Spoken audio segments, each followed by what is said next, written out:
আহ্বান নয়, বরং ইউসিকু আলাল উলাম, জাতিসংঘের মধ্যস্থতায়, আমেরিকার পাঁচেনার মধ্যস্থতায় এক বিরাট মুসলিম নিধনের ষড়যন্ত্রে লিপ্ত হয়েছে। তাদের এই গণহত্যা শুধুমাত্র ফিলিস্তিনের নিরীহ জনগণকে হত্যা করা নয়, তাদের এই গণহত্যা হচ্ছে গোটা বিশ্ব থেকে আল্লাহ তাআলার হুকুমকে চিরতরে রহিত করা।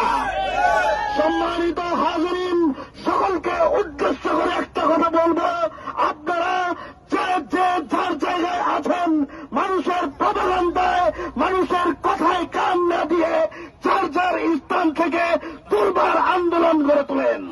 মনে রাখবা, একটা কথা সবাইকে জানিয়ে দিতে চাই, এ ধরার দিকে ফিলিস্তিন আছে তো তোমাদের ইমান আছে, আর যদি ফিলিস্তিন না থাকে তোমাদের ইমানও থাকবে না।